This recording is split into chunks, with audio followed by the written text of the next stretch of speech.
Silencio de la arquitecta. Un jaque mate en la Gran Vía, el enganche. Ellos esperaban un grito. Esperaban súplicas. Ciertamente, esperaban lágrimas. Pero cuando Clara firmó los papeles de divorcio, poniendo fin a sus 10 años de matrimonio con el magnate inmobiliario madrileño Marcos Sterling, la sala quedó sumida en un silencio de muerte. No pidió pensión alimenticia. No luchó por el ático en la calle Serrano, con vistas al Parque del Retiro. Ni siquiera miró a la mujer sentada en la esquina, la joven secretaria, rubia y con demasiado maquillaje, esperando ansiosamente ocupar su lugar.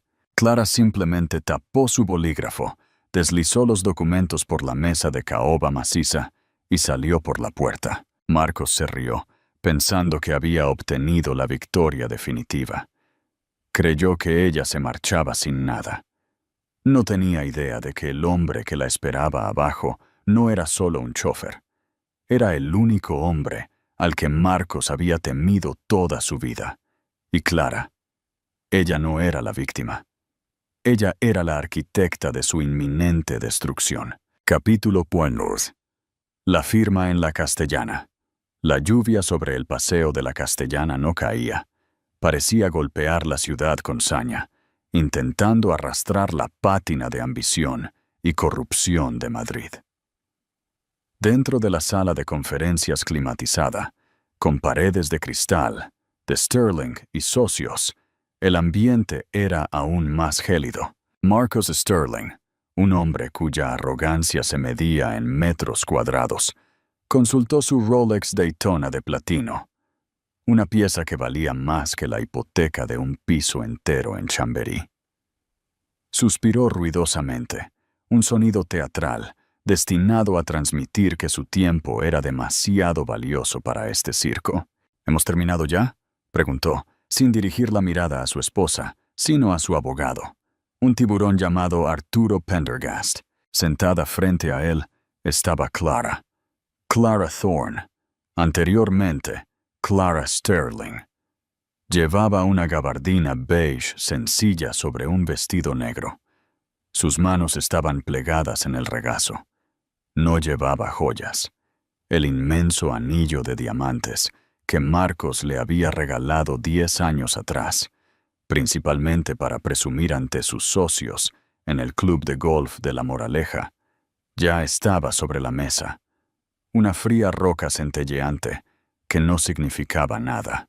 «Solo una firma más, señora Sterling», dijo Arturo, su voz empapada de esa falsa empatía que usan los abogados justo antes de desollarte vivo. La cláusula 14 confirma que usted renuncia a todos los derechos sobre el fideicomiso familiar Sterling y la propiedad en la exclusiva urbanización de Puerta de Hierro. Marcos sonrió con suficiencia. Se recostó en su silla de cuero, lanzando una mirada al rincón de la sala. Sentada allí, fingiendo revisar correos electrónicos en un iPad, estaba Isabela. Tenía 24 años, era espectacular, y llevaba puesta una pulsera que Clara había notado que faltaba en su joyero 2 meses atrás. Marcos ni siquiera se había molestado en ocultarla. Quería que Clara viera. Quería que Clara se rompiera. Quería la escena. Quería que ella gritara, «¿Cómo pudiste?», para poder replicar con calma, «Te superé, Clara. Mírate a ti misma». Pero Clara no miró a Isabela. No miró a Marcos. Simplemente tomó el bolígrafo. El raspado de la tinta contra el papel fue el sonido más fuerte de la sala. Clara Thorne. Dejó el bolígrafo. «Excelente», dijo Arturo, recogiendo los papeles como si temiera que ella cambiara de opinión. «Eso concluye la disolución.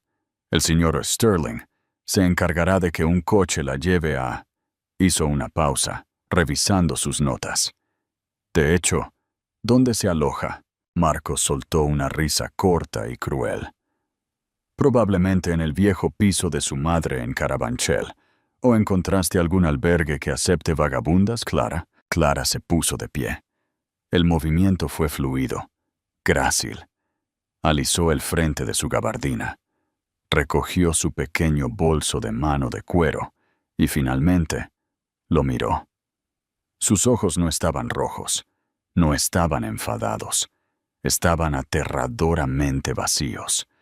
Era la mirada de alguien que está mirando a un extraño, o peor aún, a un objeto. Se dirigió a la puerta. «Clara», ladró Marcos, su ego herido por la falta de reacción de ella.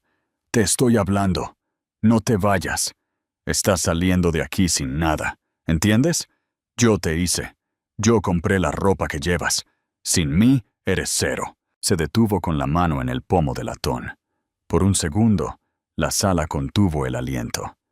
Isabela levantó la vista de su iPad, con los ojos muy abiertos, esperando la explosión. Clara simplemente giró el pomo y salió. «Déjala ir», se burló Marcos, aunque su corazón latía con una extraña ansiedad desconocida. Volverá la semana que viene pidiendo un cheque. Capítulo 2. La llegada del Rolls Royce en el retiro. Clara caminó por el vestíbulo del edificio Sterling. El guardia de seguridad, un hombre mayor llamado Enrique, le hizo un gesto con la cabeza. «¿Taxi, señora Sterling?», preguntó Enrique amablemente. Todos en el edificio lo sabían. Clara le dedicó una sonrisa genuina y cálida que Marcos no había visto en 5 años. «No, gracias, Enrique. Mi transporte está aquí». Atravesó las puertas giratorias y pisó la acera. La lluvia era torrencial ahora. Marcos, incapaz de evitarlo, había caminado hacia la ventana de suelo a techo de la sala de conferencias, en el piso 40. Miró hacia abajo. Quería verla forcejear con un paraguas, verla empapada y miserable llamando a un taxi. «Mírala», le dijo Marcos a Isabela, que se había acercado a él. «Patética. Ni siquiera tiene un paraguas». Pero entonces, el tráfico en la Castellana pareció abrirse. Un coche se deslizó hacia la acera. No era un taxi. No era un VTC. Era un Rolls-Royce Phantom, pero no uno cualquiera. Era el modelo de batalla extendida, pintado de un profundo azul medianoche que parecía negro bajo las luces de la ciudad. Llevaba banderas diplomáticas en el guardabarros. Marcos frunció el ceño. «¿Quién es ese?». El coche se detuvo exactamente frente a Clara. La puerta trasera no se abrió automáticamente. En cambio, el chofer salió.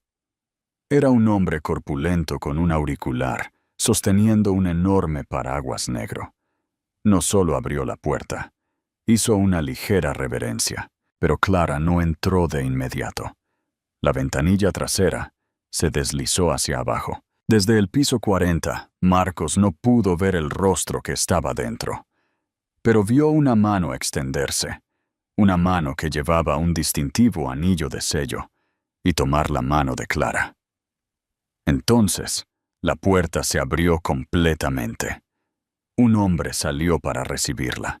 Marcos apretó la cara contra el cristal, empañándolo con su aliento. «No», susurró. «Es imposible». El hombre en la calle era alto. Vestía un traje de carbón que costaba más que el coche de Marcos. Tenía el pelo color zorro plateado y una postura que gritaba dinero antiguo y nobleza. No estrechó la mano de Clara. Tomó su rostro entre sus manos y le besó la frente con suavidad, un gesto de inmensa familiaridad y protección. Era Alistair Vance. Marcos se tambaleó hacia atrás, como si le hubieran disparado. «¿Qué pasa?», preguntó Isabela, mirando su rostro pálido. «¿Quién es ese?». «Alistair Vance», jadeó Marcos. «El director ejecutivo de Vance Global. El hombre que intentó comprar mi empresa 3 veces.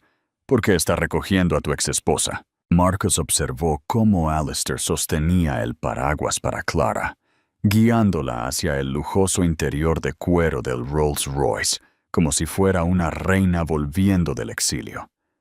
El coche se alejó, desapareciendo en el mar de luces traseras rojas.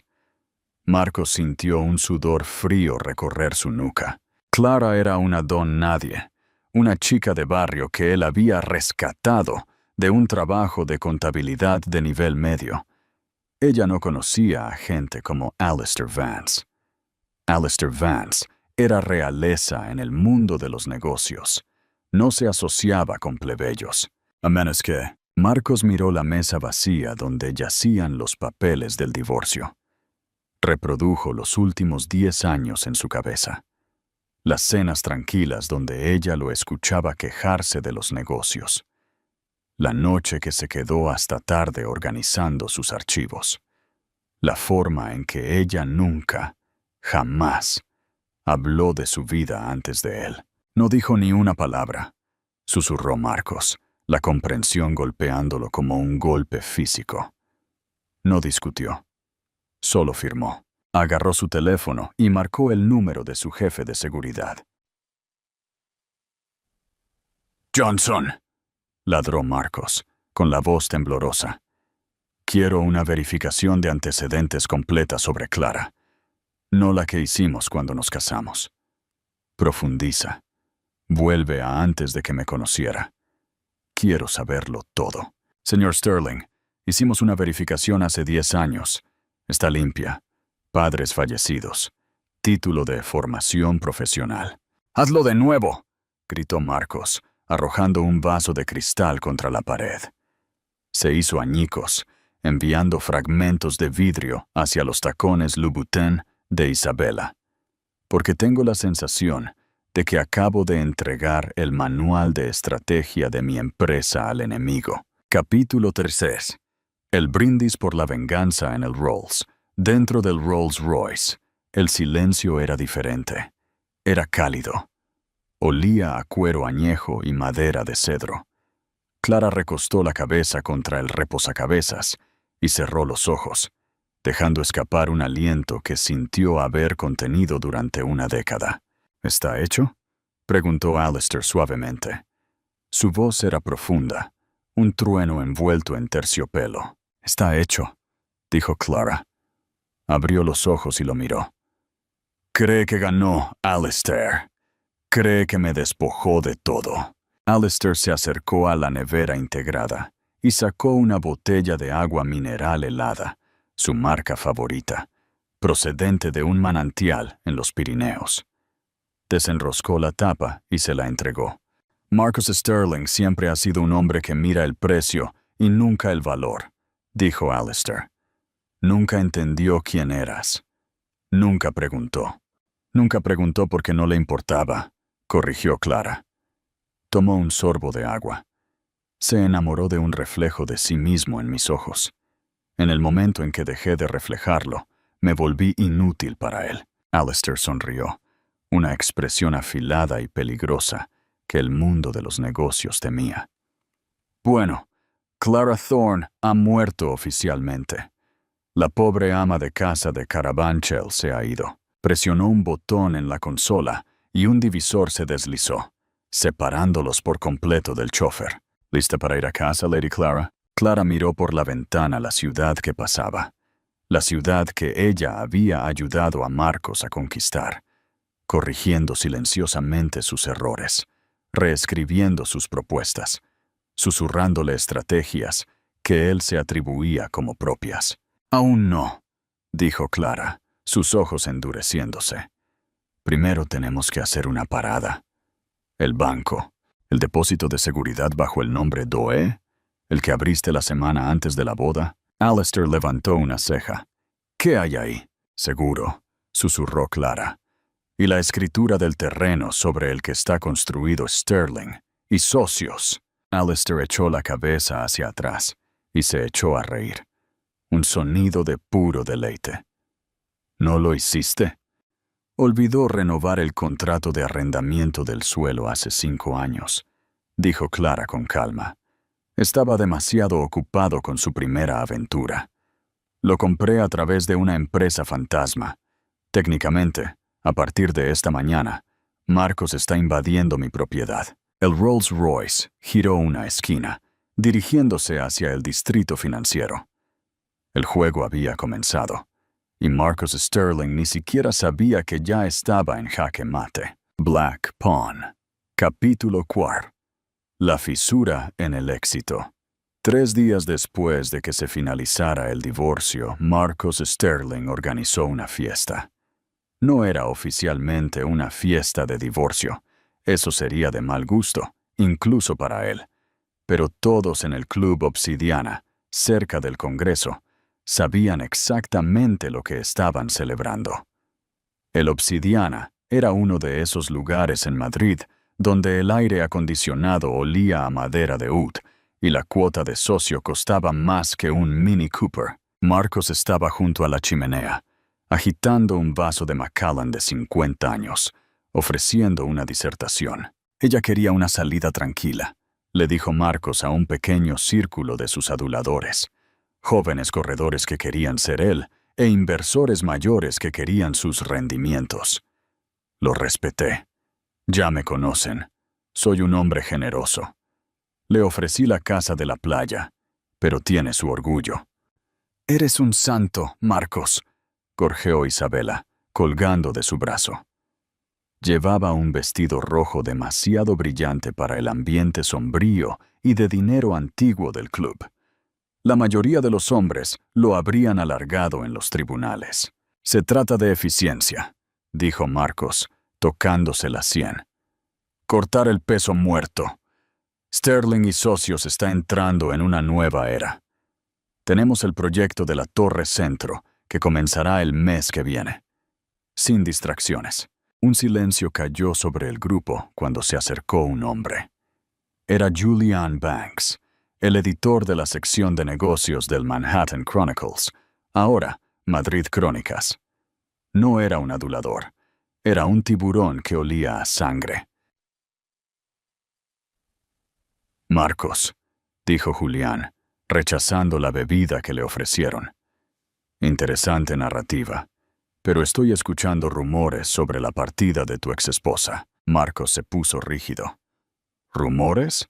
Mis fuentes dicen que fue recogida por Alistair Vance», dijo Julián, con la voz baja pero clara en la sala enmudecida, «en un coche con placas diplomáticas. ¿Te atreves a explicar cómo una simple ama de casa de Carabanchel conoce al multimillonario más reservado de Europa?» Marcos forzó una risa que sonó a vidrio, crujiendo en un triturador. «Alistair, por favor. Probablemente fue un servicio de coche compartido que él posee, o tal vez está trabajando como niñera para su personal. Clara es ingeniosa en asuntos domésticos». La multitud se rió nerviosamente, pero el ambiente había cambiado. El nombre Vance tenía peso. Alistair Vance no contrataba niñeras personalmente. Si Alistair Vance aparecía, las naciones solían estar cambiando sus políticas monetarias. Marcos se excusó, agarrando el brazo de Isabela con fuerza. Necesitaba aire. Salió a la terraza con vistas al Parque del Retiro. El aire frío de la noche desencadenó un recuerdo que Marcos había reprimido durante años. Recordó el día que conoció a Clara. Él no era un magnate entonces. Tenía 30 años, sudaba con un traje barato y estaba sentado en la parte trasera de una oficina abarrotada en el barrio de Malasaña. Estaba a punto de perderlo todo. El banco le estaba pidiendo su préstamo en 24 horas. Clara no era su contable, era una empleada temporal, una chica tranquila con un cardigan grande que respondía a los teléfonos y hacía café. Él había estado gritando a su contratista por teléfono, golpeando el auricular. «Se acabó», había mascullado, con la cabeza entre las manos. «Estoy en bancarrota», sintió una mano en su hombro. Era Clara. «Señor Sterling», había dicho ella, su voz apenas un susurro. Yo accidentalmente vi el libro mayor en su escritorio». «Ahora no, Clara», espetó. «Está tratando de refinanciar el préstamo de construcción», dijo ella rápidamente. «Pero no puede porque el capital no está ahí. Pero yo miré las leyes de zonificación para esa manzana. La ciudad acaba de aprobar el proyecto de ley de transferencia de derechos de vuelo ayer. Marcos levantó la vista. ¿Qué? La iglesia de al lado de su edificio, explicó Clara, sacando una servilleta arrugada de su bolsillo cubierta con complejas fórmulas matemáticas. No están utilizando su espacio vertical. Si compra sus derechos de vuelo por una miseria, porque necesitan efectivo para una reparación del tejado, puede aumentar la valoración de su propiedad en un 40%. El banco ampliará el préstamo basándose en la nueva valoración. Marcos la miró fijamente. Era brillante. Era oscuro. Era un vacío legal que solo un genio o un abogado inmobiliario experimentado vería. ¿Cómo sabes esto?, preguntó. Ella se encogió de hombros, mirando sus zapatos. Leo mucho. Hicieron el trato. Funcionó. Marcos ganó su primer millón. Llevó a Clara a cenar para celebrarlo y habló de su visión, de su instinto. Nunca le preguntó dónde aprendió sobre la transferencia de derechos de vuelo.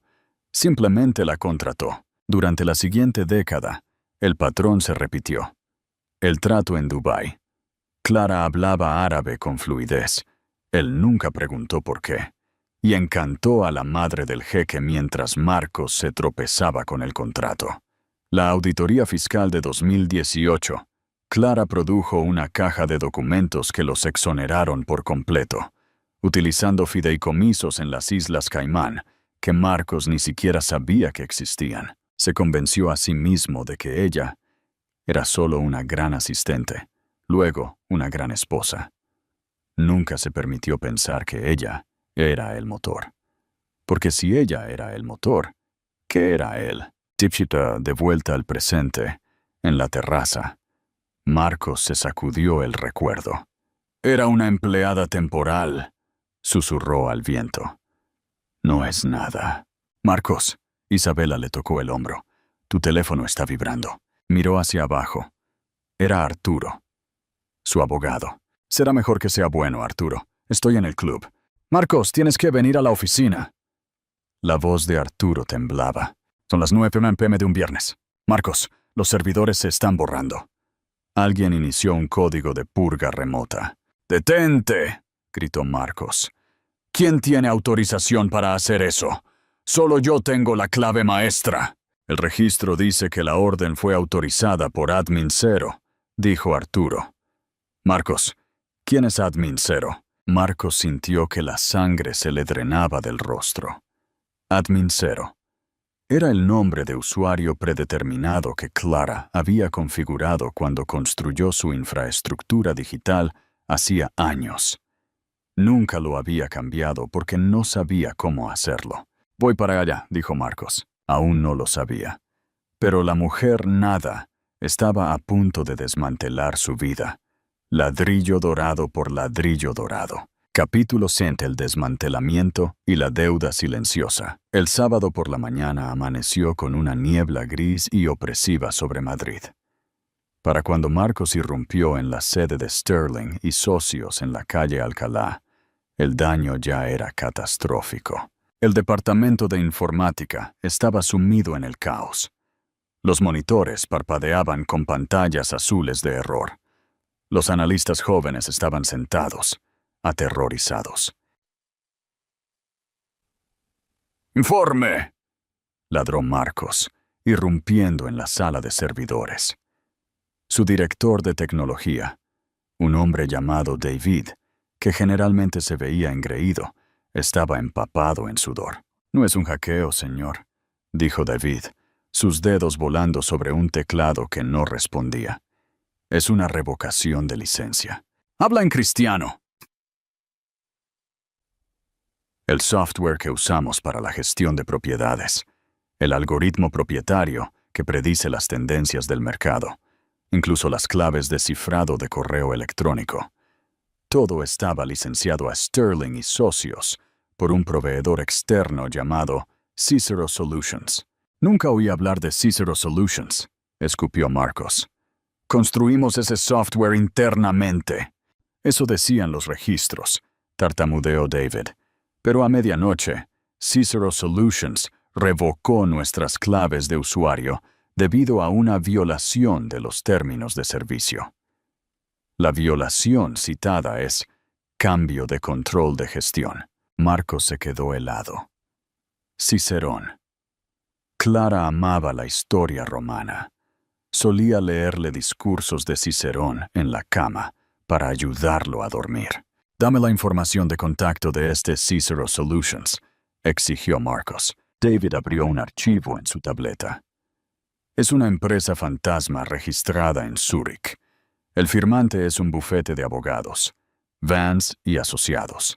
Marcos golpeó un archivador de metal, dejando una abolladura. «Nos dejó fuera de nuestro propio sistema». «Señor», su secretaria, una chica nueva que había reemplazado a Isabela, quien en ese momento estaba consultando, apareció en la puerta. «Tiene un visitante. Es el senador Gómez». Marcos se enderezó la corbata. Esta era su oportunidad para estabilizar las cosas. El senador Gómez era un aliado clave. Era el que estaba impulsando los permisos de zonificación para el proyecto de la Torre Centro, la joya de la corona del Imperio Sterling. «Envíelo a mi oficina y tráigame un café, solo». Marcos entró en su lujosa oficina de la esquina. El senador Gómez estaba de pie junto a la ventana, mirando la vista. No estaba sonriendo. «Senador», dijo Marcos, poniendo su mejor ofensiva de encanto. «¿A qué debo el placer un sábado?» Gómez se giró. Era un hombre mayor, distinguido, con un rostro tallado en granito. Sostenía un sobre Manila. «La Torre Centro, Marcos», dijo Gómez con frialdad. «Está muerta». «¿Qué? Tenemos los permisos». «Empezamos las obras el martes». «Teníais los permisos», corrigió Gómez. «El estudio de impacto ambiental, que os permitió eludir las restricciones de humedales, fue marcado como fraudulento esta mañana». «Eso es imposible», dijo Marcos, sintiendo un nudo en el estómago. Clara se encargó personalmente de ese papeleo. Ella era meticulosa. «Exacto», dijo Gómez. «Ella era meticulosa y, aparentemente, guardó los datos originales. Envió un paquete a mi oficina esta mañana. Parece que las muestras de suelo que presentasteis fueron ajustadas optimistamente por vuestro anterior capataz. La nota de Clara decía que, en conciencia, no podía permitir que se construyera un edificio en un terreno inestable, ahora que ella ya no estaba allí para supervisar los protocolos de refuerzo». «Ella nos delató», susurró Marcos. «Me salvó el culo», espetó Gómez. «Si ese edificio subía y se hundía 2 centímetros, yo estaría en prisión federal por aprobarlo». «Tú, sin embargo», Gómez arrojó el sobre el escritorio. «La Agencia de Protección Ambiental está iniciando una investigación sobre todas tus promociones de los últimos 5 años. No me vuelvas a llamar, Marcos». El senador se fue. Marcos se hundió en su silla de cuero. El silencio en la oficina era ensordecedor. Buscó su teléfono privado para llamar a Isabela, necesitando que alguien le dijera que todavía era poderoso. Pero al levantarlo, vio una notificación de su banco. Alerta. Débito automático fallido. «Fondos insuficientes». «Fondos insuficientes», murmuró Marcos. «Tengo 10 millones en la cuenta de operaciones». Inició sesión en la cuenta de las Islas Caimán, la que Clara le había configurado durante la auditoría fiscal hacía años. La pantalla se cargó. Saldo: 0 euros. Había una nota de transacción. Transferencia ejecutada según cláusula 14b. Disolución de bienes conyugales. Cláusula 14b, susurró Marcos. Esa era la cláusula de la que Arturo, su abogado idiota, se había reído, la que Clara había firmado sin leer. Buscó frenéticamente en la papelera donde había tirado una copia del decreto de divorcio ayer. Alisó el papel manchado de café. Cláusula 14b. Ambas partes acuerdan que cualesquiera activos mantenidos en fideicomisos gestionados por Sentinel Group se revertirán al otorgante original tras la disolución del matrimonio. ¡Arturo!, gritó Marcos, agarrando el teléfono de la oficina. Arturo contestó al primer timbrazo. Marcos, lo estoy mirando ahora. Yo lo pasé por alto. Pasaste por alto que me robó 10 millones de euros. No lo robó Marcos. Arturo parecía hiperventilar. Técnicamente, ella era la otorgante original. El dinero de la cuenta de Caimán nunca provino de tus beneficios comerciales. Los registros muestran que el depósito inicial provino, hace 10 años, de un fideicomiso llamado Fondo de Legado Thorne. Marcos soltó el teléfono. El auricular colgaba de su cable, balanceándose de un lado a otro. Los 10 millones de euros que habían puesto en marcha su imperio. Siempre pensó que era un golpe de suerte, un inversor silencioso que nunca conoció. Clara le dijo que había encontrado un ángel inversor que creía en él. Era su dinero. Todo. Ella no solo lo había dejado, lo había embargado. El intercomunicador zumbó. Era la recepcionista de nuevo. Su voz temblaba.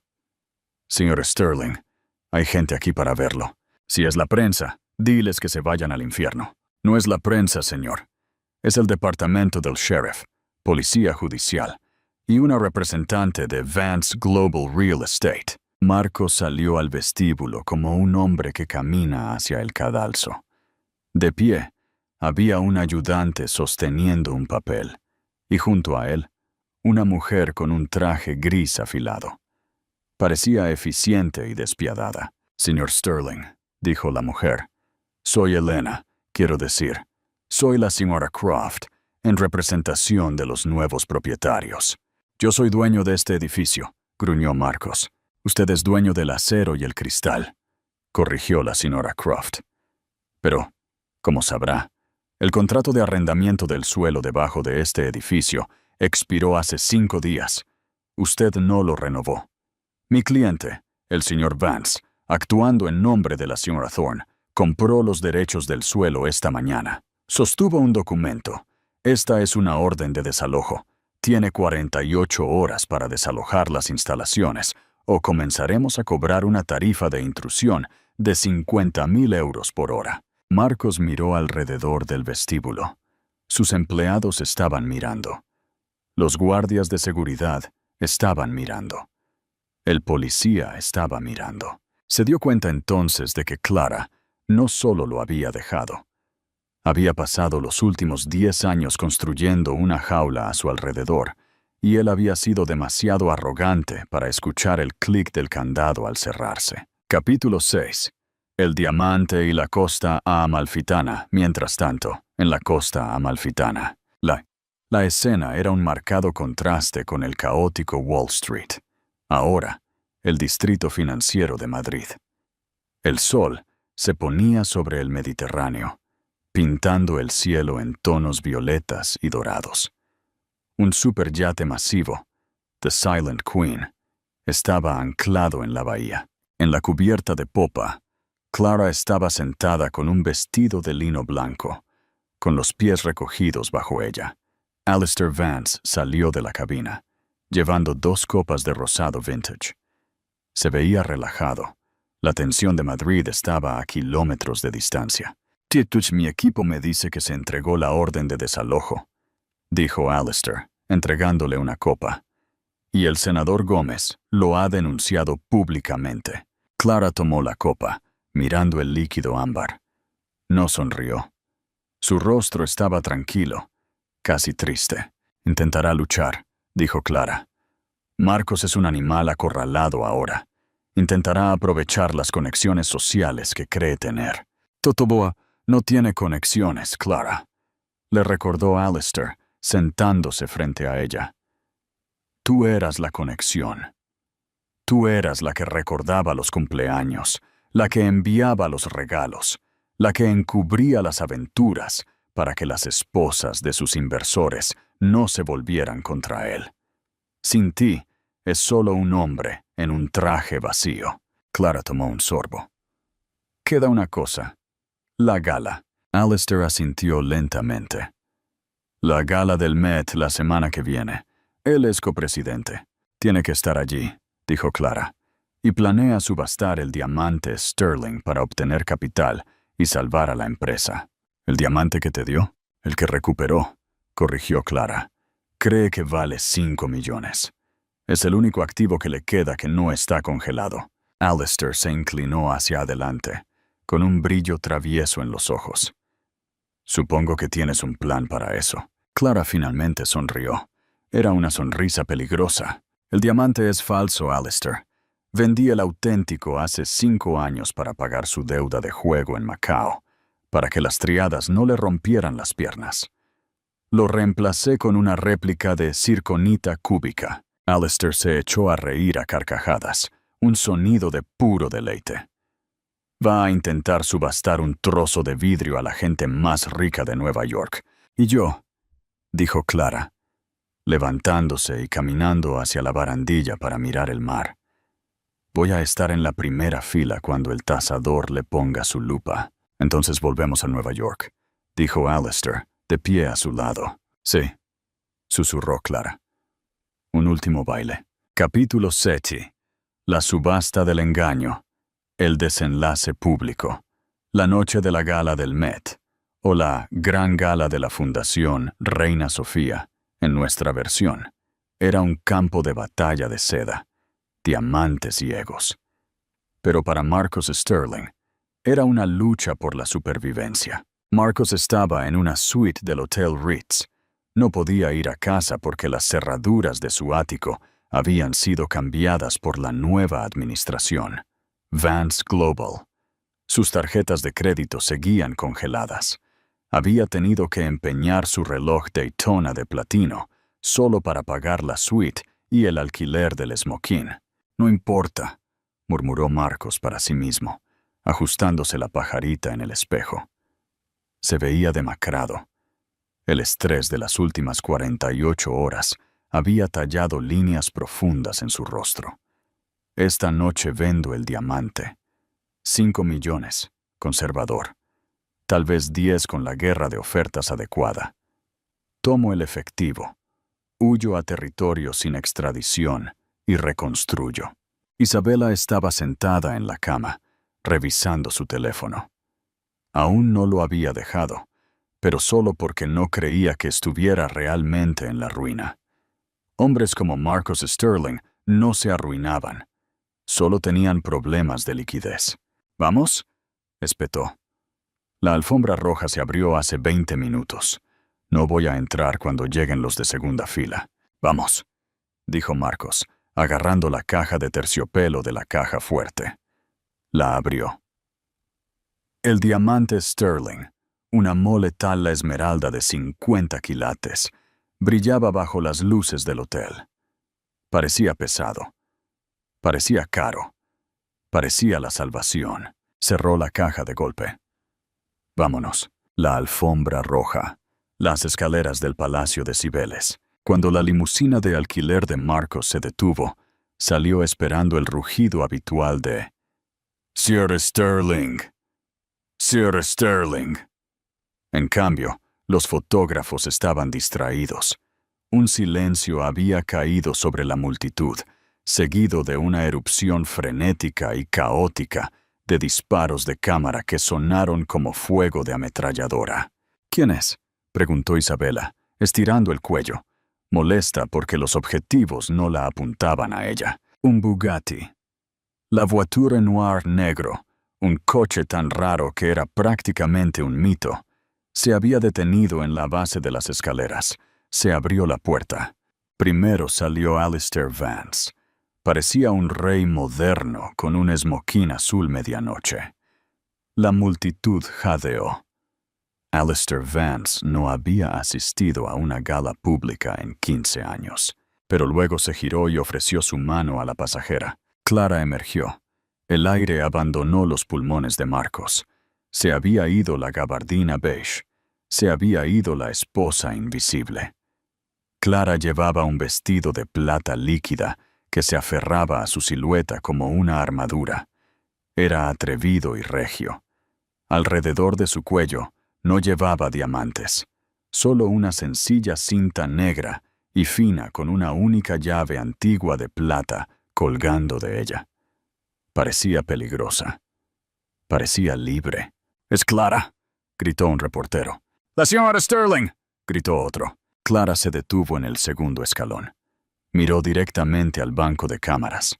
Luego, sus ojos se desviaron, fijándose en Marcos, que estaba congelado a 3 metros de distancia. No saludó con la mano. No frunció el ceño. Simplemente inclinó la cabeza. Lo reconoció de la misma manera que un humano reconoce a un insecto en la acera. Y luego se volvió hacia Alistair. Alistair colocó una mano en la parte baja de su espalda y ascendieron las escaleras. «Se ve increíble», susurró Isabela, traicionándose a sí misma. Marcos agarró el brazo de Isabela con la fuerza suficiente para dejarle un moratón. «Se ve como una puta comprada por un multimillonario», siseó, aunque su voz temblaba. «Vamos, tenemos un diamante que vender». El salón de baile. Marcos intentó socializar, pero la recepción fue fría. La gente que conocía desde hacía décadas, de repente encontró sus bebidas muy interesantes cuando se acercó. Habían escuchado los rumores, el desalojo, las cuentas congeladas, la investigación. Necesitaba llegar a la subasta. La subasta benéfica fue el punto culminante de la noche. Marcos había movido hilos para que el diamante Sterling figurara como el artículo final, con las ganancias supuestamente destinadas a las artes, aunque la letra pequeña destinaba el 90% de la venta al donante. Marcos encontró su asiento en la mesa 14, una mala mesa cerca de la cocina.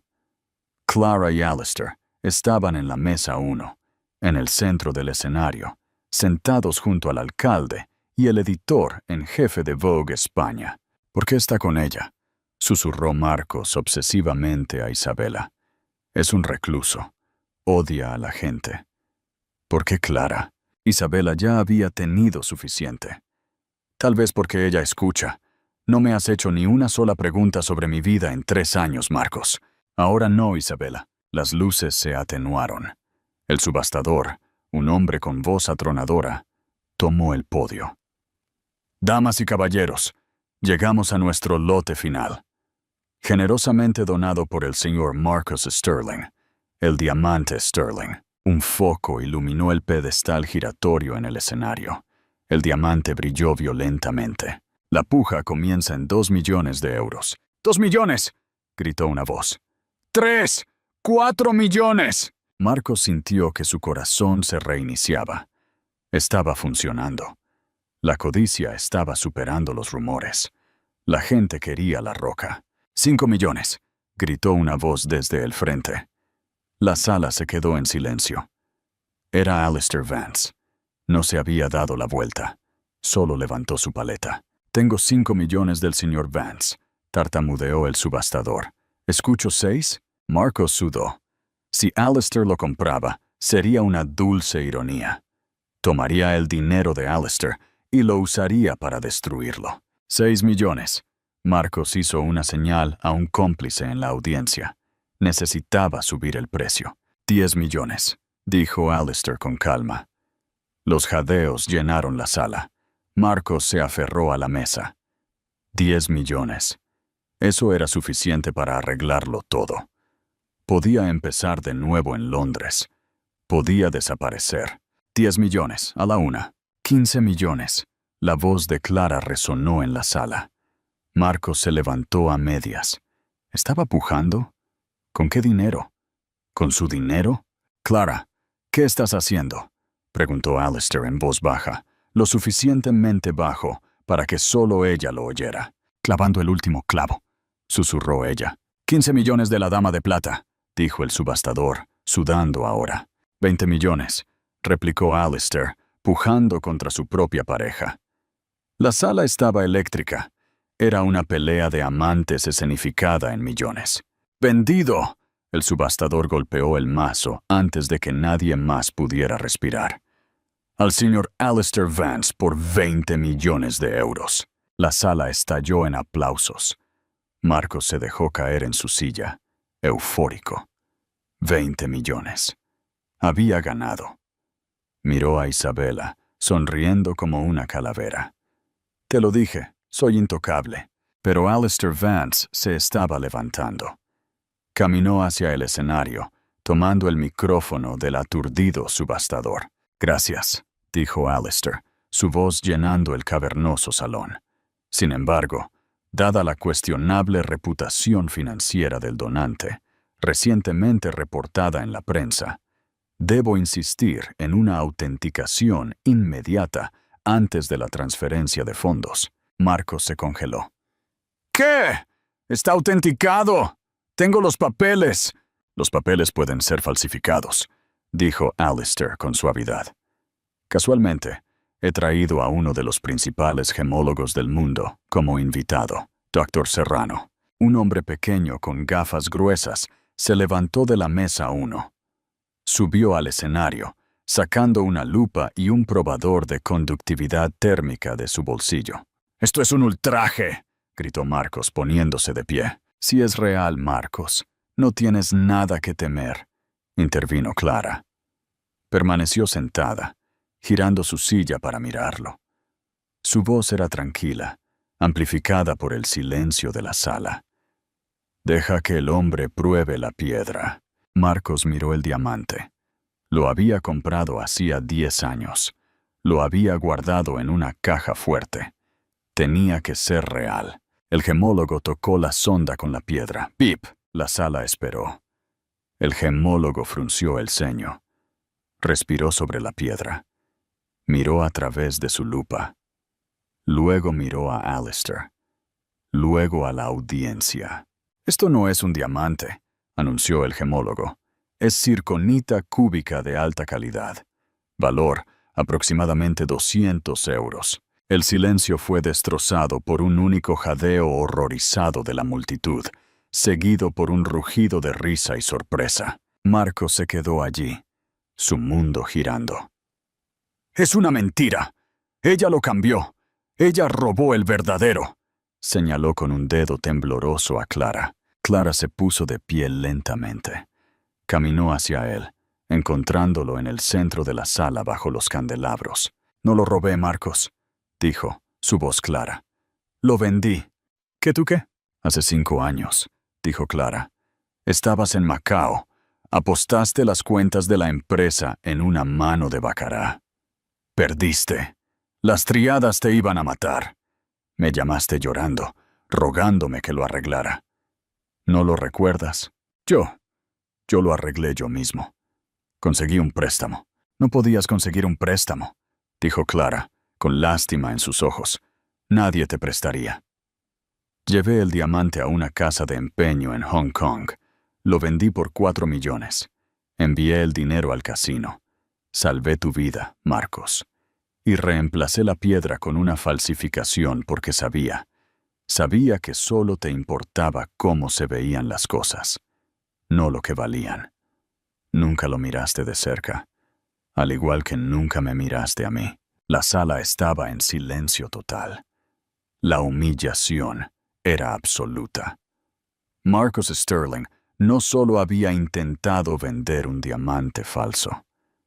Había sido expuesto como un hombre cuya vida fue salvada por la esposa que despreció. Un hombre tan despistado que no sabía que su propia fortuna era pasta. Marcos se dejó caer en su silla. Isabela se puso de pie. «Creo que me voy a ir», dijo en voz baja. Agarró su bolso de mano y se alejó sin mirar atrás.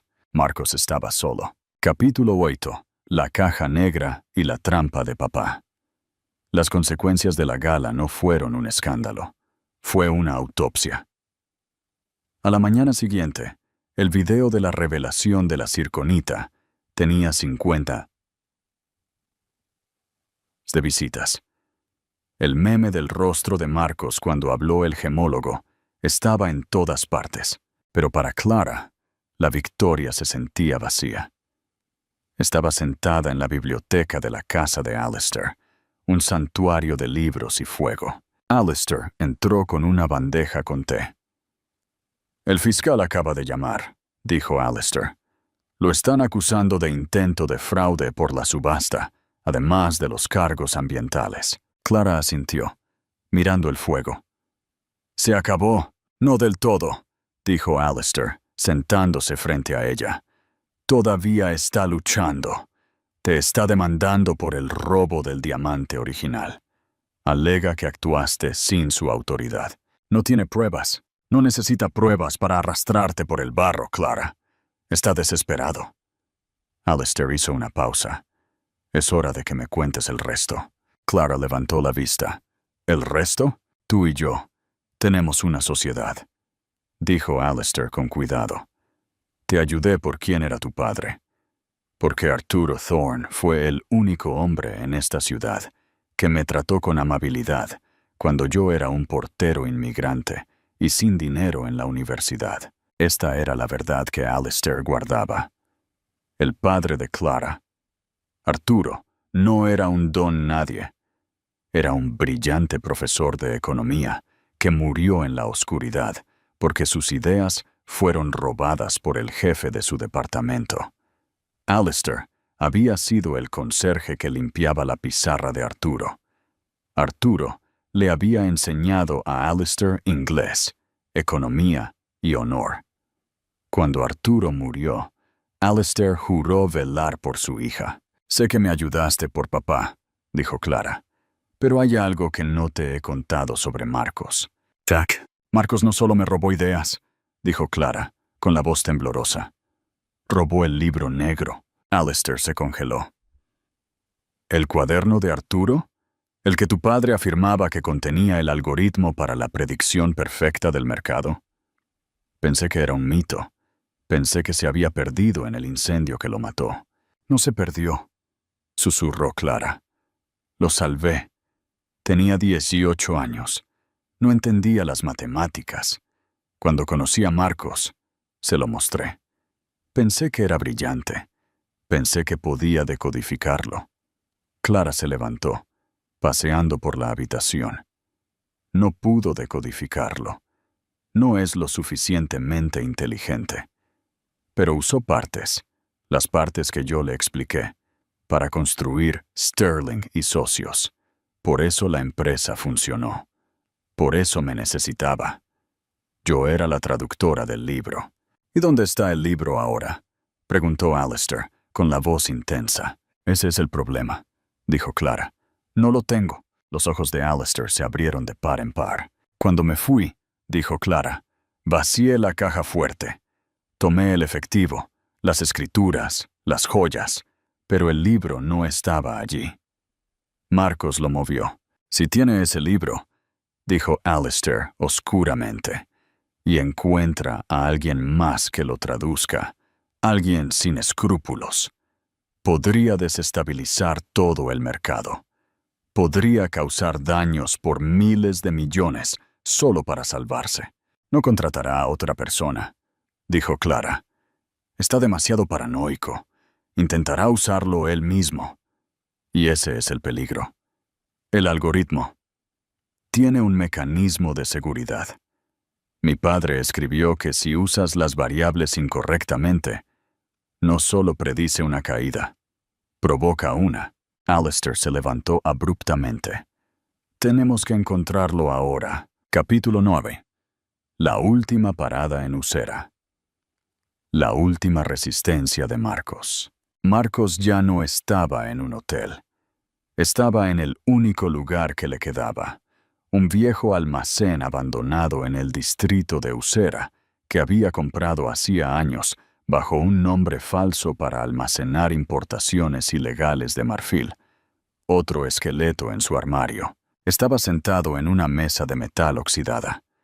La única luz provenía de una lámpara de construcción. Delante de él yacía un cuaderno gastado encuadernado en cuero. El libro negro. Lo había movido hace semanas, sintiendo que Clara se alejaba. Sabía que esta era la fuente de su poder. incluso si no entendía las matemáticas. X es igual al delta del índice de miedo, murmuró Marcos, con los ojos inyectados en sangre. Estaba tecleando furiosamente en un portátil conectado a un enlace satelital que había comprado en el mercado negro. Estaba bloqueado del sistema bancario, pero aún tenía acceso al dark pool, una bolsa de comercio no regulada utilizada por criminales. Si no puedo ser dueño del mercado, silbó Marcos, lo romperé. Venderé en corto todo el sector inmobiliario. Provocaré un colapso y me iré con el beneficio de la volatilidad. Notuit no entendió las advertencias en los márgenes del libro.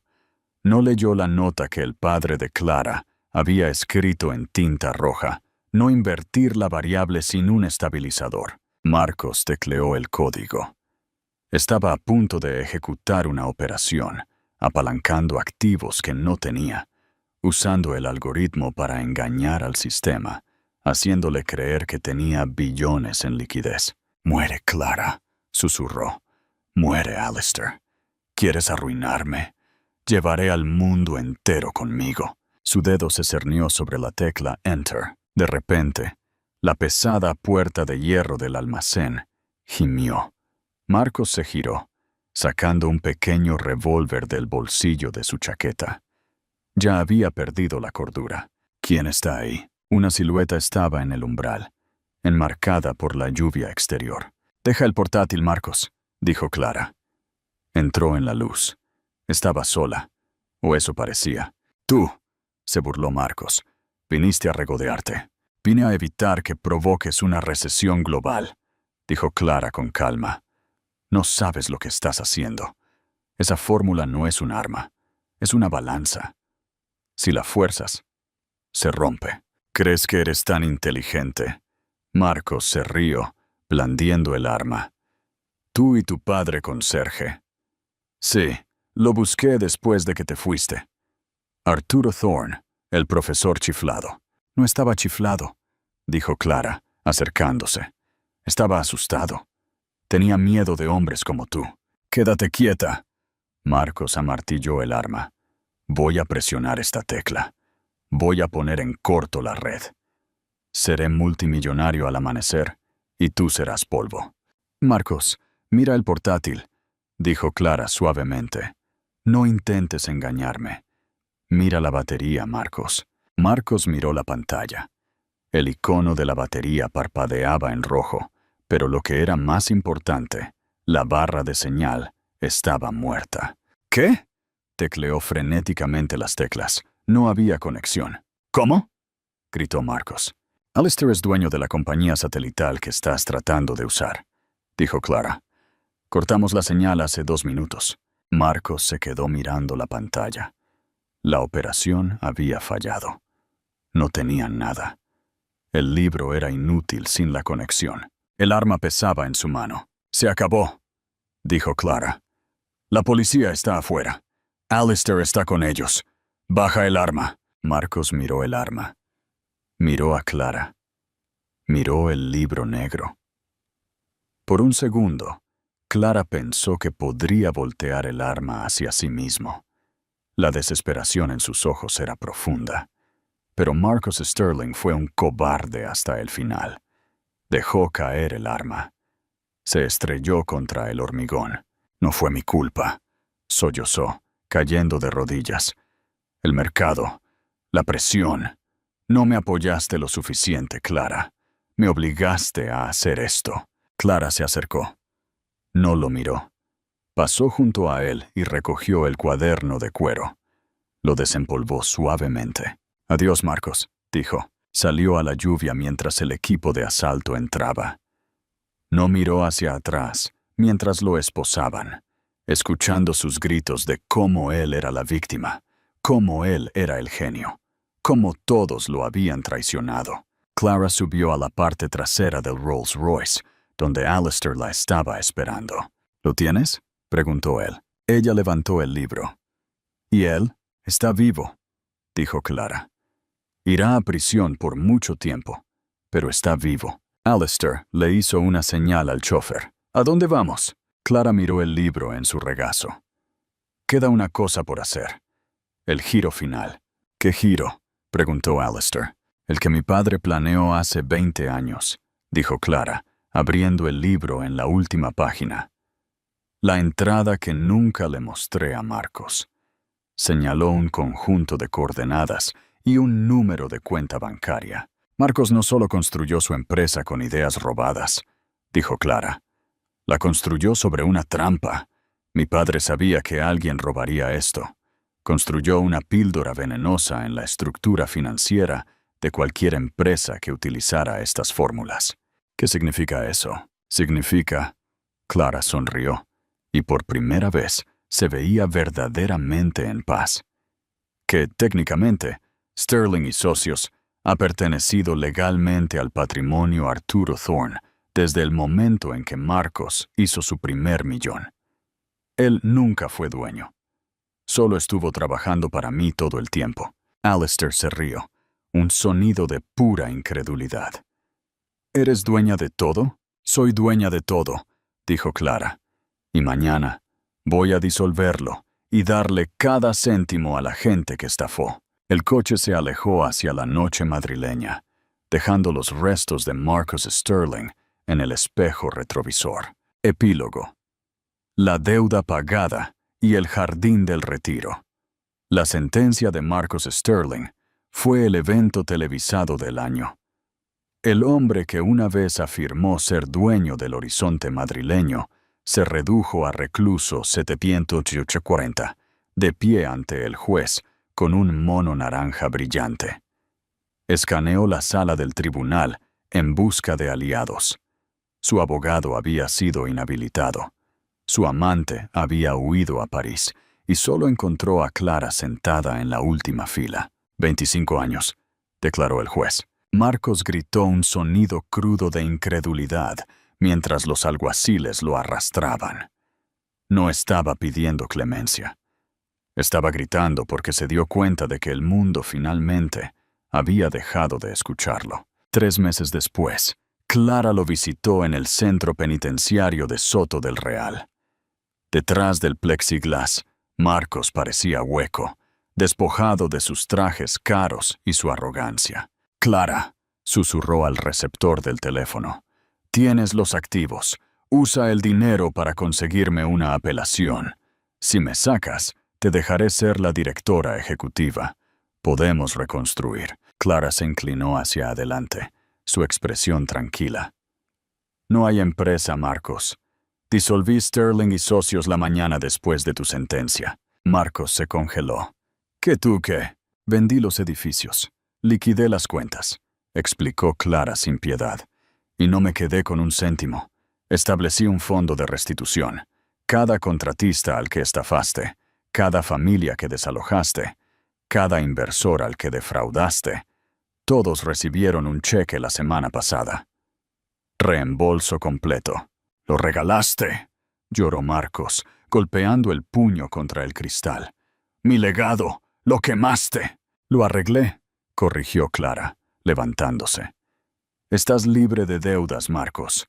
No tienes nada, pero no debes nada. Ese es mi regalo final para ti». Colgó el teléfono, alejándose mientras él gritaba en silencio detrás del cristal insonorizado. Afuera, la lluvia había cesado. Alistair estaba esperando junto al Rolls Royce, relajado con un suéter de cachemira. «¿Está hecho?», preguntó.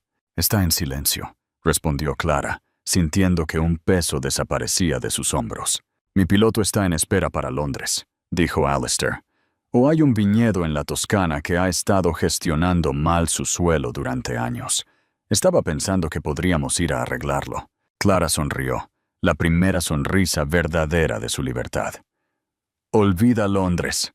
Vamos a Italia». Subió al coche, dejando los restos de su pasado en el espejo retrovisor, finalmente lista para vivir una vida que era completamente suya. 5 años después. El parque y la lección. 5 años después, el sitio de la antigua Torre Sterling era ahora el parque conmemorativo Arturo Thorne, un exuberante santuario verde en medio de Madrid. Clara estaba sentada en un banco, observando a una estudiante universitaria luchar con una compleja ecuación económica. «Estás olvidando la variable del caos», dijo Clara suavemente, inclinándose para corregir las matemáticas de la chica.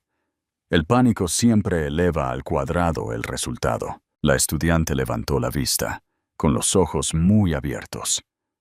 Usted es Clara Vance, la mujer que destruyó el Imperio Sterling». Solo corregí un error de redondeo. Sonrió Clara. Alistair se acercó, luciendo más joven y feliz de lo que jamás lo había estado en las salas de juntas. Llevaba a un niño pequeño durmiendo en un brazo y 2 helados en el otro. «¿Lista, mi amor?», preguntó Alistair. «El primer ministro está esperando.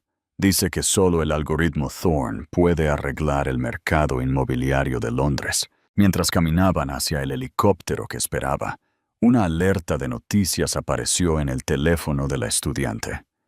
«El magnate deshonrado Marcus Sterling, encontrado muerto en su celda. Causa: insuficiencia cardíaca». Debajo, un informe financiero viral era tendencia.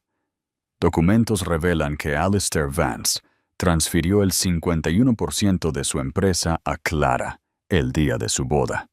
Ella era la multimillonaria todo el tiempo. Yo solo era el banco. La estudiante los vio ascender.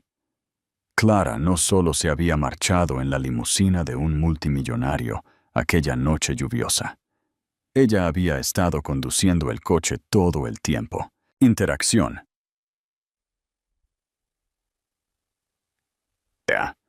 Y esa es la historia de Clara y Marcos. Ella le dio 10 años de silencio, y cuando finalmente habló, derribó un imperio sin levantar la voz. Nos hace preguntarnos, ¿cuántas Claras hay por ahí ahora mismo, sosteniendo silenciosamente el éxito de alguien que no las aprecia?